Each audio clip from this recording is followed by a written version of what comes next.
Hey everybody, what's up? Happy Wednesday to you as the Green Bay Packers getting ready to take on the Pittsburgh Steelers this coming weekend in the Week 10 matchup. So thought I would hop on here for a little bit and just talk with everybody, see how everybody's doing, give you an update on the injury report that was today. It's getting longer again, in case you're wondering.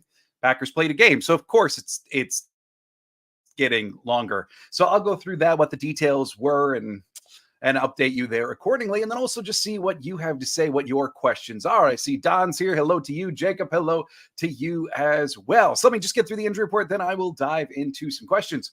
One, for limited participants today from practice, that would be Kenny Clark, Rudy Ford, Elton Jenkins, and Aaron Jones. Aaron Jones did not wear the red quarterback jersey today, just an actual regular old limited practice for Aaron Jones today. The other really positive news there is Kenny Clark. Now, we all saw him be carted off the field and everything, and that injury didn't exactly look great. Already back and practicing in a limited capacity. That is great news for the Green Bay Packers. In terms of did not practice, like these are guys that didn't do anything. Jair is back on that list, except now it's not with his back injury. Now it's with a shoulder injury. When LaFleur was asked about it in his press conference, LaFleur basically said that Jair got good and banged up towards the end of the Rams game, so he took the day off today. LaFleur didn't sound exactly concerned, or even that this was a re-injury of the back. They might have just been giving Jair a day off. Yash also missed today, as did John Runyon Jr. with a neck injury, and then Quay Walker continuing to be out with his groin injury.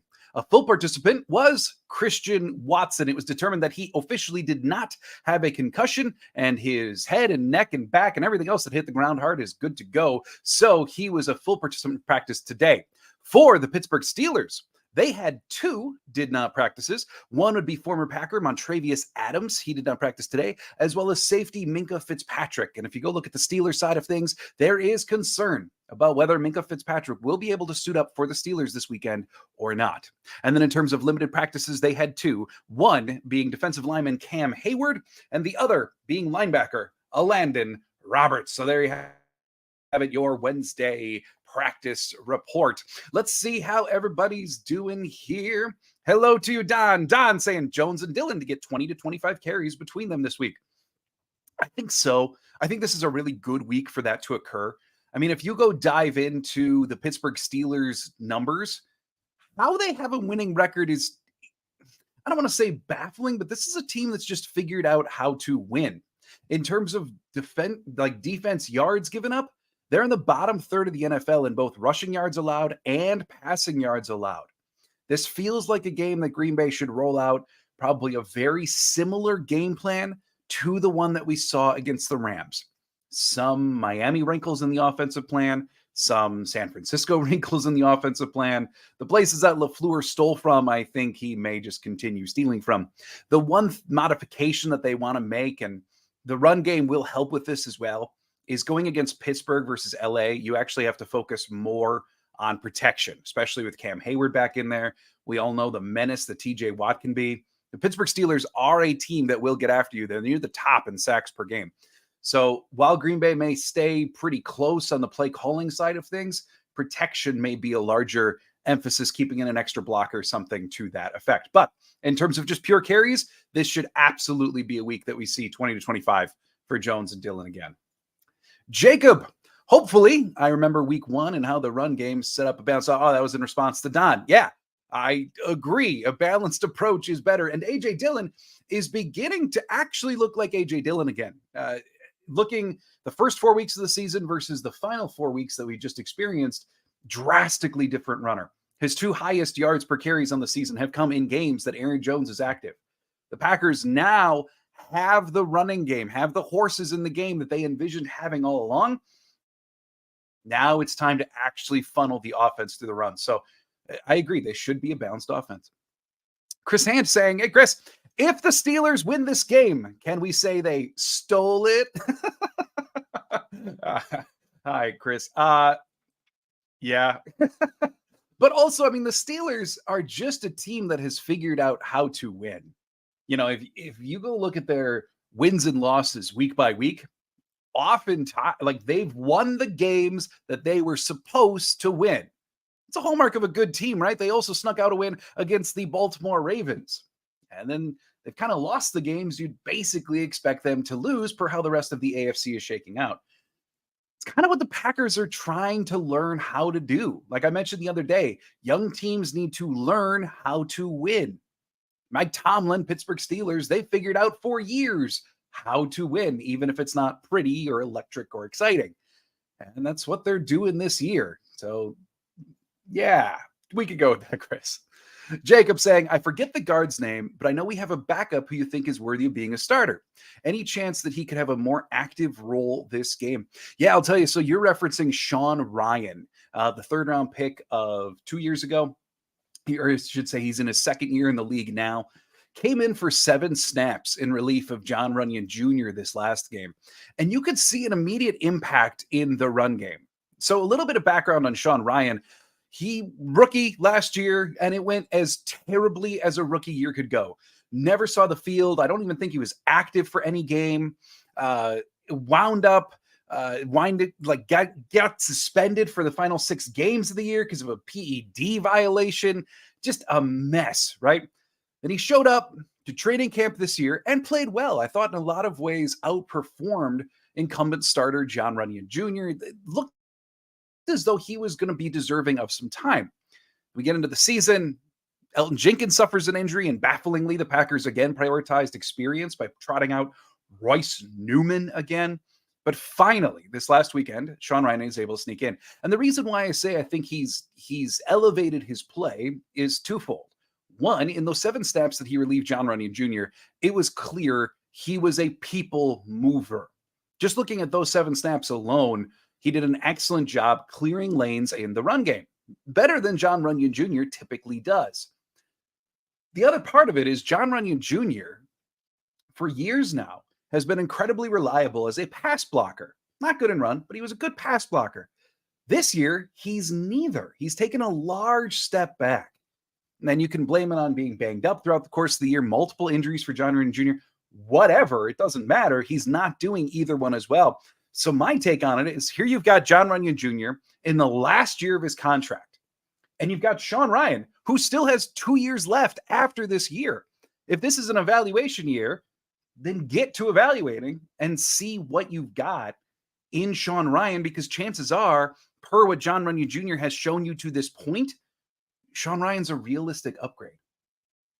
As for this weekend, John Runyon Jr., as I noted, did not practice today. He's got a neck injury.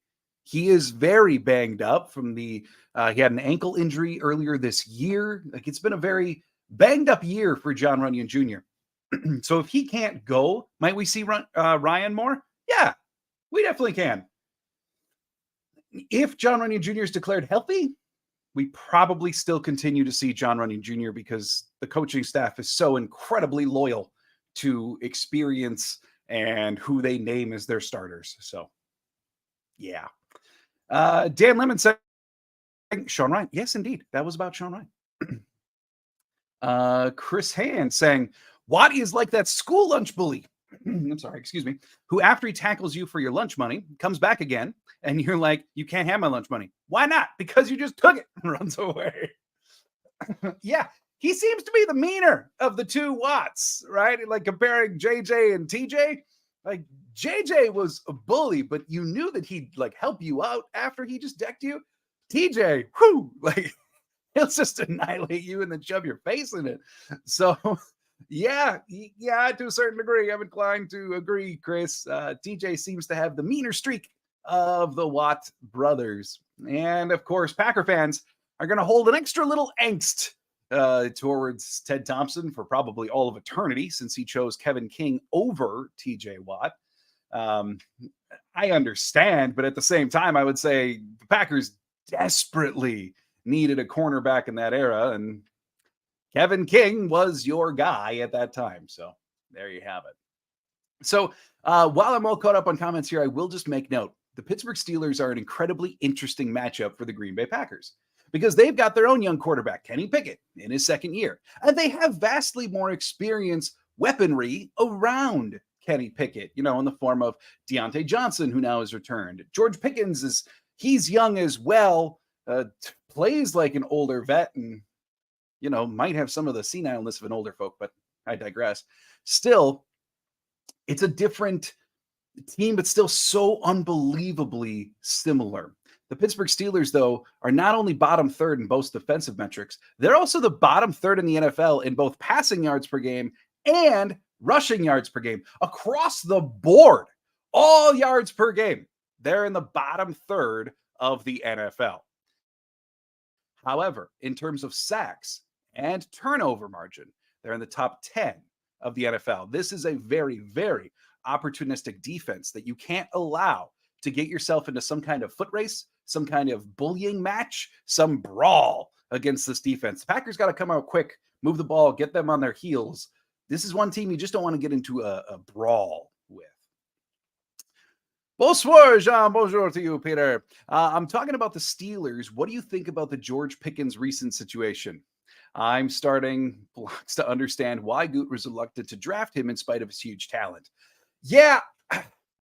So back in the draft time, like that was pre this podcast getting started, I had a lot of reservation. I love the way, the tenacity that George Pickens played the game with. But some of the rumbling about maturity or character, whatever semantic you want to use, seemed to have some real legitimacy when it came to Pickens. And now the Pittsburgh Steelers seem to be seeing it firsthand. I'm not going to completely come out against a young guy who's upset that he feels as though he's not getting his chance, right? But the stuff that came out about, a touchdown went to Johnson and Pickens, rather than celebrating, just hung his head and walked off the field. Like, dude, your team just got a touchdown. You should probably go celebrate with your team because that's like the whole goal that you're here for, right? So I guess I would just say, yeah, if the Packers got that feeling in the pre-draft process that this guy may put self before team, in spite of all of the how good does he block, how good is he at contested catches, if they got that vibe that it's self before team, the Packers are never going to make that move. And yeah, maybe we're seeing the gist of it now. Maybe this will all blow over and we could just chalk it up to being a youthful, I hate to use the word tantrum, that feels minimizing, but that's the word that's coming to mind. Kind of a youthful tantrum. Maybe it'll all wash over, but this is the kind of thing Brian Gutekunst and company, the Green Bay Packers, avoid like the plague. They don't want it. So Anthony just stopping by to say hello and what's the hopes for this week? Hello to you, Anthony. It is a winnable game for the Green Bay Packers. However, they do have to come out fast. Like I mentioned earlier, don't get into a brawl with the Steelers. The Packers aren't going to win if it becomes a brawl. It will be a low-scoring affair. This is a offense in progress for the Green Bay Packers, and by most accounts, a fairly lost offense for the Pittsburgh Steelers. So it's going to be low scoring, but for the Green Bay Packers, it's going to be important to get out first. Don't allow the Pittsburgh Steelers to settle back into their zones and then light you up. That could be highly problematic. Let's see here. Even Steven, hey, hello to you. So let's see, just checking on other comments here. It does look like I'm all caught up. Peter saying I'm starting to understand. Well, that's good, Peter. Casey, hey, Casey, how you doing? Do you believe Watson gaining some body mass in the upcoming offseason is worth losing some of his top-end speed?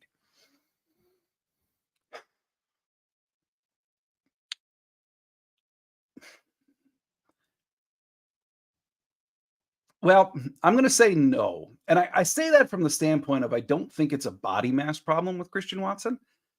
One, Love and he seem to have terrible chemistry. Like they're just not on the same page.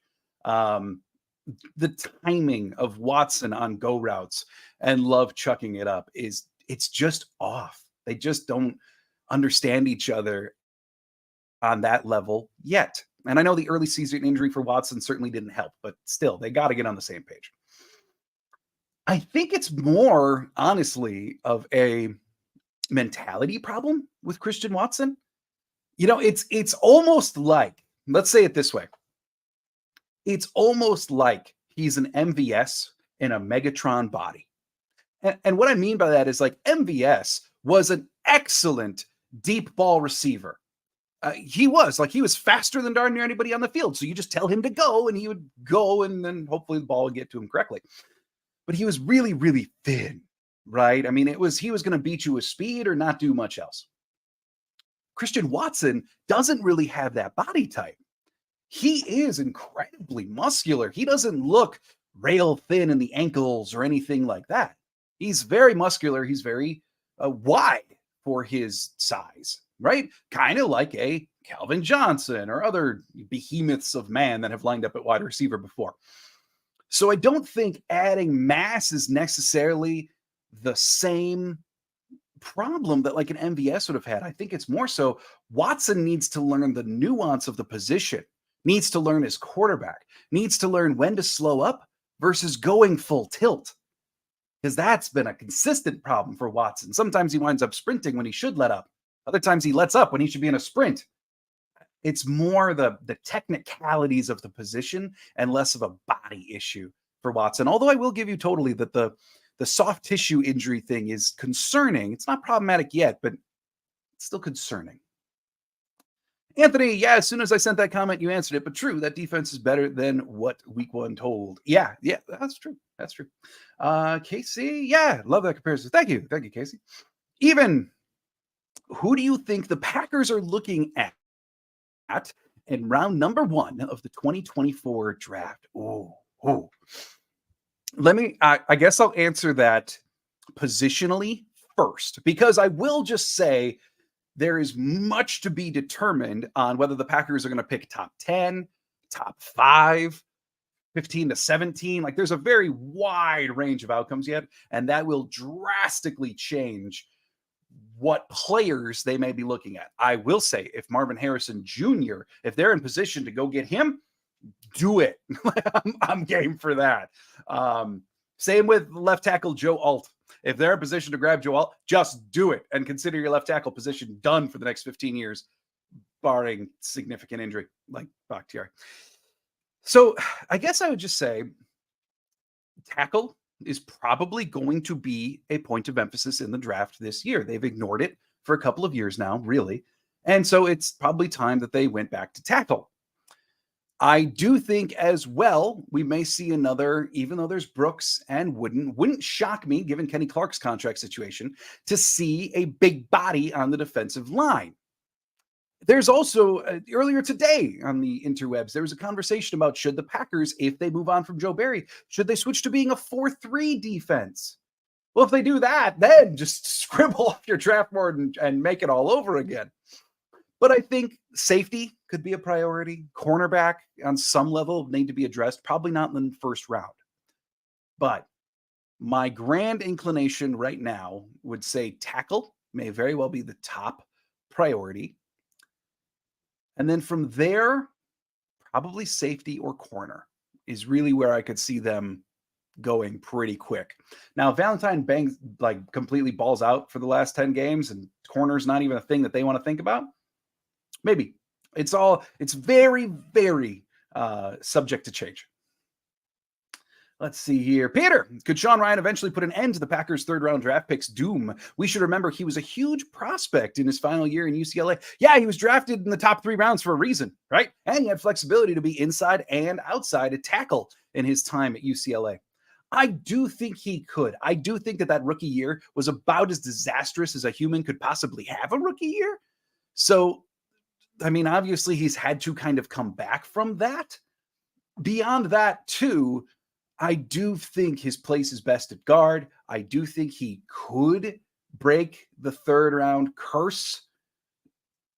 I'm not saying he's going to become a Pro Bowl guard, but he could at least become a competent regular starter, and that is an improvement alone over the third-round curse. Steve is real. Yay, Steve. This is going to be a brutal game against this Pittsburgh defense. I'm not really worried about the Steelers' offense. This should be a close, low-scoring game. 100% agree. Also, love your new profile picture of Anthony Johnson Jr. Good choice. The one thing that I will say about the Pittsburgh defense is they are extremely opportunistic. Sacks, turnovers. They do both of those at a top clip in the NFL. However, in yards allowed per game, they are in the bottom third for both passing yards and rushing yards. In fact, their rushing yards per game allowed is worse than the Green Bay Packers. There are teams worse than Green Bay, and one of them happens to be Pittsburgh. So they're kind of the embodiment of bend but don't break. They get the huge plays when they need them. But you can move the ball against Pittsburgh. Of that, there's no doubt. Dan, hello to you, Dan. Speaking of draft wants, how has Darnell looked for Pittsburgh? I know a lot of people, including me, wanted him. Darnell Washington, the tight end from Georgia. From my understanding from diving into Pittsburgh stuff, he's looked about as advertised. Effective blocker for them, certainly, but also someone with not exactly a lot of agility, not exactly a lot of smoothness when it comes to being a receiver. I know they have done a couple of wrinkles with him being a big body in the red zone, and I know of at least one play that's worked pretty well for that. But on the whole, he looks like a tight end that's been exactly like they thought he would be.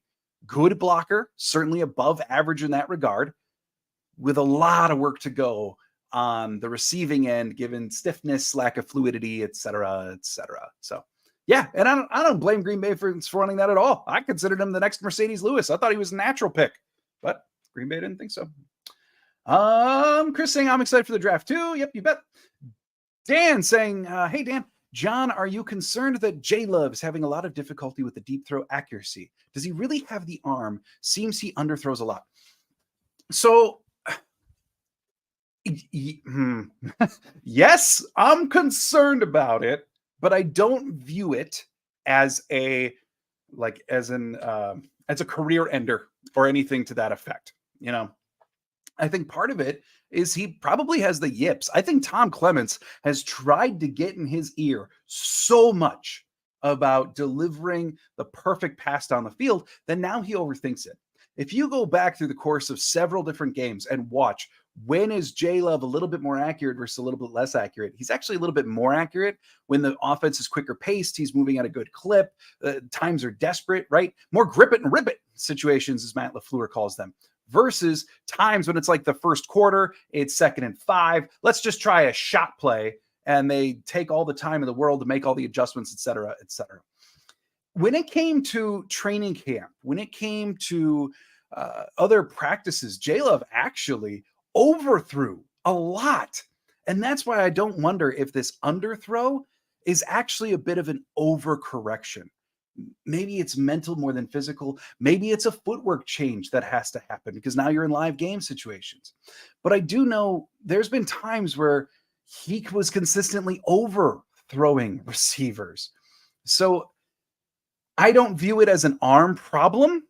I view it as a tweakable thing that needs to find its root cause, if that makes sense. So certainly a work in progress, certainly concerning that it's not fixed yet. It's not like this is a new problem for him. But am I willing to write him off because of that trait alone? No, I wouldn't say that, Dan. Chris Hand, watch out of nowhere. There's going to be a defensive player with the last name Watt. Ta-da. Yeah. If the Packers could find another Watt, that would be tremendous. They could use a Watt on their defensive front. So I do believe I am all. Oh, holy cow, I'm not. Okay, Peter. Safety Rod Moore from Michigan would be a great addition in round 2. Maybe. I'm not gonna lie to you. I said this last week too. Like I have not fully dove into draft prep yet. As I'm not shy about, I am not an avid college football watcher. Like it's not my deal. When we get closer to the end of the season, when it becomes a little bit more clear where the Packers may be picking, then I'll start diving in, looking at player profiles, seeing who's a good match for the Packer way that they like to do things, etc. Right now, I know the big names. I know what position the Packers may be looking at. I know what schools historically has produced positions like the Packers like. I don't know individual names so much. So, Peter, I'm going to take your word for it. Steve, I know the left tackle spot would be looked at heavily. I know her, John, you said Goody discussed his deal on Bakhtiari. So I believe the left tackle will be looked at very much. Yeah, just to really quick summarize that again, at Brian Gutekunst's press conference last week, when asked about David Bakhtiari, Brian Gutekunst said, I'll let David speak to that. And then Brian Gutekunst basically put down another comment that said, it's going to be a long road back for David. This isn't a short thing. None of that sounds good, y'all. So, he didn't make the statement of like, we're going to work with David. We want him back. It wasn't anything like that. It was, I'm going to let him speak to it. And this is a long road ahead. So Brian Gutekunst is certainly looking at all options for left tackle position. If this is a miracle surgery and Bakhtiari wants to continue playing and it all works and like, good, sweet, left tackle still good for another year. I just don't believe that that's the likely course anymore. Logic is seemingly dictating, and based upon what they're saying, David Bakhtiari very well might be done in Green Bay. Peter, I recently read that Jayden Reed would eventually turn out to be the best slot receiver from draft 2023. Do you agree? He's got all the tools to. He's not far behind Luke Musgrave in terms of rookie receptions right now. We've seen the impact he can make. The thing that's a little confusing about Jayden Reed for me personally to this point is in training camp, he really became a weapon in the red zone when they were doing their 2-minute drills or even just their red zone standalone drills. Jayden Reed was very good there, partly because he was, despite his size, was great at making contested catches. Now, fast forward to where we are in the season, and Jayden Reed, he at least hasn't exhibited that as a strength of his game. In spite of it being when he was in college, it certainly was. So he kind of needs to get that back before I think we can make any declarations on that. All right, quick. I'm going to answer 3 more and then I got to jump. Chris saying, before you go, is it true there was words in the table trading Rashawn Gary? No. I know some people tried to rile that up, that the Packers should move him. And then when they decided not to is when they did the contract extension, like I've seen it. The truth is, granted, I don't have Brian Gutekunst on speed dial. I can't say with 100% certainty, but no, that would go against every way that the Packers do business. They had been talking to Rashawn for a while about a contract extension. There's some murmurs of them even starting the conversation back in training camp. Rashawn Gary made it clear he didn't want to go anywhere. There's no way in my mind that even has remotely any grain of truth to it. I think it was people saying that the Packers should trade him, but that's just their opinions. That's pretty wildly off fact. Tim AJ, which will be more important this weekend, getting the ball quickly to the check down or the long ball?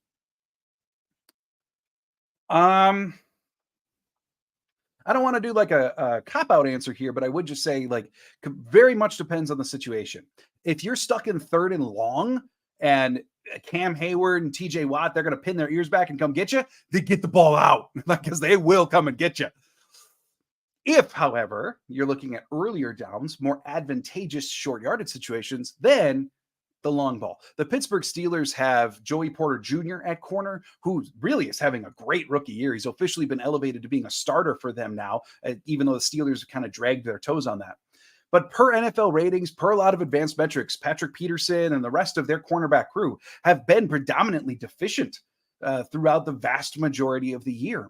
So there's going to be opportunities to be had, especially if safety Minkah Fitzpatrick isn't able to go. So there's opportunities to be had. If it's 3rd and long, yeah, get rid of the ball. Don't become a victim of TJ Watt. Other than that, though, let's see a real offense, not just throws behind the line of scrimmage. Steve, what's the dead cap hit on Bakhtiari? His total cap number in 2024 is $40 million. I believe his the guaranteed number is 21, and then they can free up 19 million in cap by moving on from him. Now that's off the top of my head. I know the 2 numbers are 19 and 21. I may have it flipped. I believe it's, if they were just to outright cut him, they get 19 million in cap space gained. So that leaves 21 million as the dead cap number. And it would only be for the next year, I believe. I don't think he's got much beyond that. So yeah, that's the quick answer on Bakhtiari. If they keep him and do absolutely nothing with this contract, it's a $40 million cap number next year. So there you go. Dan, thank you to you. Steve, thank you as always. Thanks everybody for coming out here. I'm going to get going. Hope everybody's having a great Wednesday. I'll be back on Friday. Friday, I'll be doing the game preview for Packers versus Steelers and please, please, some of you were so awesome on Monday with video, trying to get numbers back up for the channel. Leave some comments, leave some likes, just to help boost it up if you like me. So thanks, everybody. Thank you so much for tuning in. Hope you're having a great day. And as always, go Pack Go.